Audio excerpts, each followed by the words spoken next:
ભારતીય સંસ્કૃતિ એ ધર્મ, પરંપરા, ઉત્સવો અને વ્રત ઉપવાસથી સમૃદ્ધ છે. આપણા દેશના દરેક મહિનામાં કોઈ ને કોઈ ધાર્મિક પર્વ ઉજવાય છે, જે માત્ર ઉત્સવ તરીકે જ નહીં પણ આધ્યાત્મિક પુનર્જીવન, સામાજિક એકતા અને માનસિક શાંતિનું સાધન છે. આવા જ એક પવિત્ર અને ભાવનાત્મક પર્વનું નામ છે બોરચોથ. બોરચોથ એ મુખ્યત્વે ગુજરાત, મહારાષ્ટ્ર, રાજસ્થાન, મધ્યપ્રદેશ અને મધ્ય ભારતના કેટલાક પ્રદેશોમાં મહિલાઓ દ્વારા મનાવવામાં આવતું એક વિશિષ્ટ વ્રત છે. આ વ્રત મહિલાઓ પોતાના પતિની લાંબી આયુષ્ય, સુખ, સમૃદ્ધિ અને સ્વાસ્થ્ય માટે કરે છે. તેમની ભક્તિ, ત્યાગ, શ્રદ્ધા અને પતિવ્રતાનું આ એક અદ્ભુત ઉદાહરણ છે. બોરચોથનું નામ પણ તેની રીતિ પરથી પડ્યું છે. મહિલાઓ ચંદ્રદેવને દર્શન કરતી વખતે પોતાના હાથમાં બોળ, લોટ કે ઘઉંનો લોટ લઈને પ્રણામ કરે છે, તેથી આ વ્રતને બોરચોથ કહેવાય છે. આ લેખમાં આપણે બોરચોથની વ્રતકથાને ઊંડાણપૂર્વક સમજીશું. તેની પૌરાણિક મૂળ, તેની ધાર્મિક અને સાંસ્કૃતિક પૃષ્ઠભૂમિ, તેની પ્રાચીન પરંપરાઓ, તેની રીતિરિવાજો, તેનો આધ્યાત્મિક અર્થ, સામાજિક પ્રભાવ અને આધુનિક યુગમાં તેનું સ્થાન વિશે વિસ્તૃત ચર્ચા કરીશું. આ વ્રત માત્ર એક ધાર્મિક કૃત્ય નથી, પણ એક સાંસ્કૃતિક પરંપરા, એક ભાવનાત્મક સંસ્કાર અને એક મહિલાની આંતરિક શક્તિનું પ્રતીક છે. બોરચોથનું સામાન્ય મહત્વ અને સમય. બોરચોથ હિન્દુ પંચાંગ મુજબ કાર્તિક મહિનાની શુક્લ પક્ષની ચતુર્થી તિથિએ મનાવવામાં આવે છે. આ તિથિ દિવાળીના 5 દિવસ પહેલા આવે છે. કાર્તિક મહિનો હિન્દુ ધર્મમાં અત્યંત પવિત્ર માનવામાં આવે છે. આ મહિનામાં વિષ્ણુ, કૃષ્ણ, લક્ષ્મી, ગણેશ અને ચંદ્રદેવની પૂજા વિશેષ મહત્વ ધરાવે છે. કાર્તિક મહિનામાં કરવામાં આવતા કોઈ પણ ધાર્મિક કાર્યનું ફળ અનંત માનવામાં આવે છે. બોરચોથનો દિવસ સામાન્ય રીતે પતિના દીર્ઘાયુષ્ય માટેનો ઉપવાસ છે. મહિલાઓ આ દિવસે સૂર્યોદય પહેલા ઉઠીને સ્નાન કરે છે, સૂર્યદેવને અર્ઘ્ય આપે છે અને પછી દિવસભર નિર્જળ ઉપવાસ રાખે છે. સાંજે ચંદ્રને દર્શન કરીને જ ઉપવાસ તોડે છે. આ ઉપવાસમાં માત્ર પાણી જ નહીં પણ કોઈ પણ પ્રકારનું અનાજ, ફળ, દૂધ કે ખાંડ પણ ગ્રહણ ન કરવાનો નિયમ હોય છે. આ ઉપવાસને નિર્જળા ઉપવાસ કહેવાય છે, જે માનસિક અને શારીરિક રીતે ખૂબ જ કઠિન છે. આ ઉપવાસ માત્ર શારીરિક તપસ્યા નથી, પણ એક આંતરિક શુદ્ધિ, ભાવનાઓનું સંયમન અને પરમાત્મા પ્રત્યેની શ્રદ્ધાનું પ્રતીક છે. મહિલાઓ આ દિવસે સાડી પહેરે છે, મંગળસૂત્ર, ચૂડલો, બાંગડી, નાણાં, પગની ચણી જેવા શૃંગાર કરે છે, જે તેમના પતિ પ્રત્યેના પ્રેમ અને માનનું પ્રતીક છે. બોરચોથની પૌરાણિક વ્રતકથા. બોરચોથની પાછળ એક પૌરાણિક કથા છે, જે આજે પણ મહિલાઓ પરંપરાગત રીતે કહે છે અને જીવનમાં ઉતારે છે. આ કથાનું મૂળ પ્રાચીન ભારતના સમયમાં છે, જ્યારે રાજા રાણીઓ, ઋષિમુનિઓ અને દેવદેવીઓની વાતો લોકોના જીવનનો ભાગ હતી. કથાનો પ્રારંભ. એક વાર પ્રાચીન કાળમાં દ્વારકા નગરીમાં ભગવાન શ્રી કૃષ્ણ અને રાણી રૂકમિણીનું રાજ્ય હતું. ત્યાં એક રાજકુમારી રહેતી હતી, જેનું નામ હતું સુદર્શના. કેટલાક સંસ્કરણોમાં દ્રૌપદી અથવા અન્ય નામ પણ મળે છે.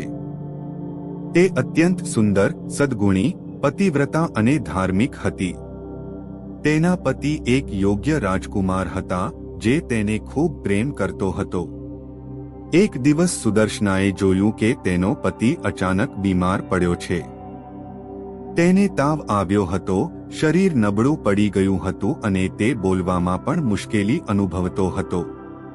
તેને ભારે ચિંતા થઈ.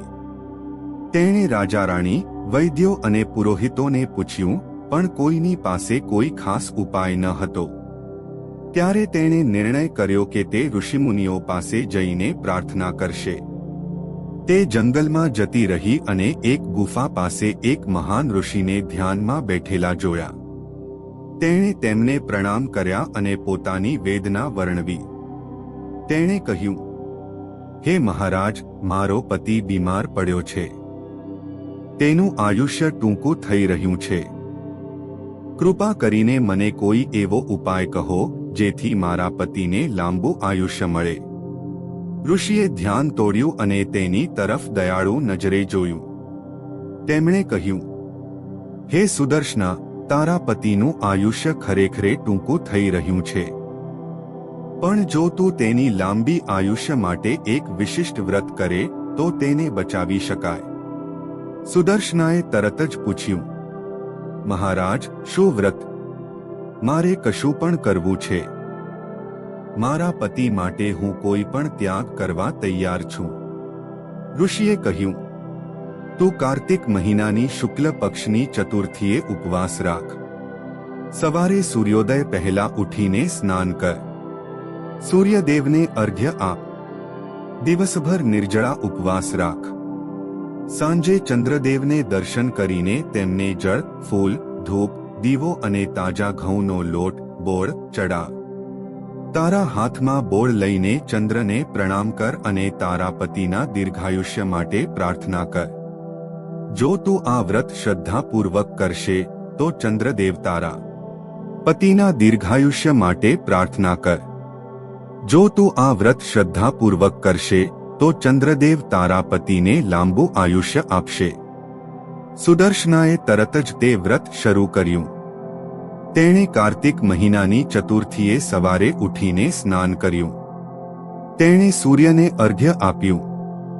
દિવસભર તેણે કશું જ ન ખાધું ન પીધું.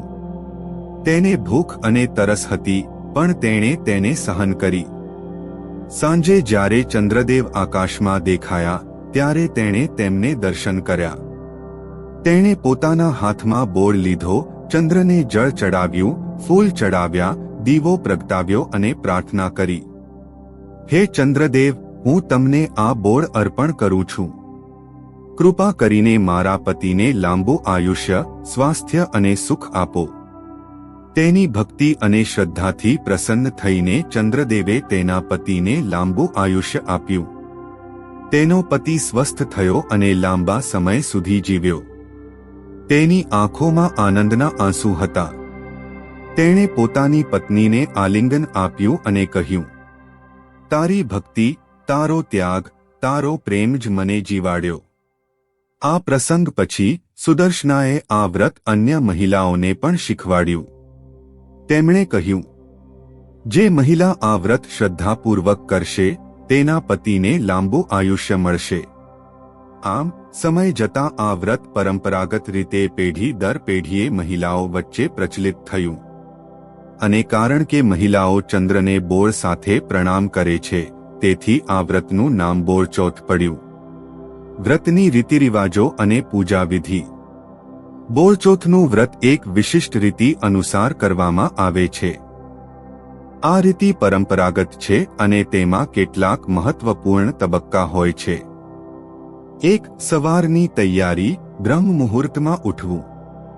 બોળચોથના દિવસે મહિલાઓ સવારે 4 થી 5 વાગ્યે ઉઠે છે.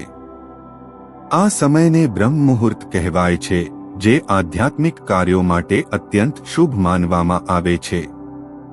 તેઓ સ્નાન કરે છે, સાફ સફેદ કે રંગીન સાડી પહેરે છે અને શૃંગાર કરે છે. 2. સૂર્યને અર્ઘ્ય. સૂર્યોદય પહેલા તેઓ સૂર્યદેવને અર્ઘ્ય આપે છે. તેઓ પાણીના લોટામાંથી પાણી ઊંચે ઉઠાવીને સૂર્યને અર્પણ કરે છે. આ સમયે તેઓ સૂર્ય મંત્રો બોલે છે, જેમ કે સૂર્યાય નમઃ, ઘૃણી સૂર્યાય નમઃ. 3. દિવસભરનો ઉપવાસ. પછી તેઓ દિવસભર નિર્જળા ઉપવાસ રાખે છે. કોઈ પણ ખોરાક, પાણી, ચા કોફી કે ફળ ગ્રહણ ન કરવાનો નિયમ હોય છે. આ ઉપવાસ શારીરિક તપસ્યા હોય છે, પણ તે એક આંતરિક શક્તિનું પણ પ્રતીક છે. સાંજની પૂજા. સાંજે જ્યારે ચંદ્રદેવ આકાશમાં દેખાય છે ત્યારે મહિલાઓ પૂજા શરૂ કરે છે. તેઓ એક પાત્રમાં જળ, ફૂલ, ધૂપ, દીવો, કુંકુ, હળદર, ચોખા, સિંદૂર અને બોળ, ઘઉંનો લોટ મૂકે છે. પછી ચંદ્રને દર્શન કરીને તેમને જળ ચડાવે છે. તેઓ ચંદ્ર મંત્રો બોલે છે. સોમાય નમઃ.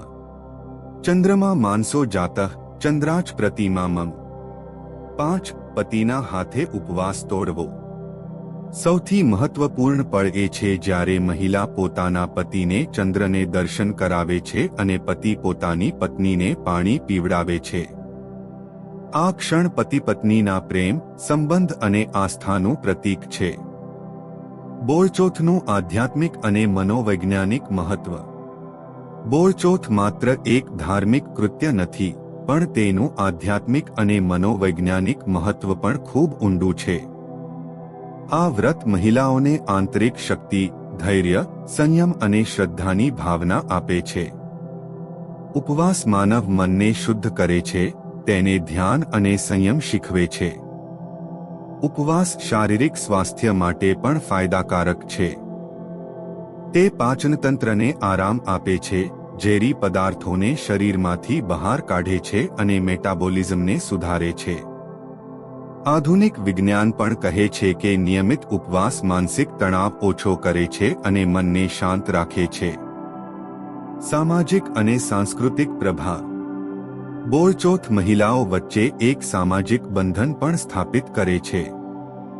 આ દિવસે મહિલાઓ એકબીજાને ઘેર મળે છે, પૂજામાં સાથે ભાગ લે છે, ગીતો ગાય છે, કથા સાંભળે છે અને પરંપરાઓને જીવંત રાખે છે.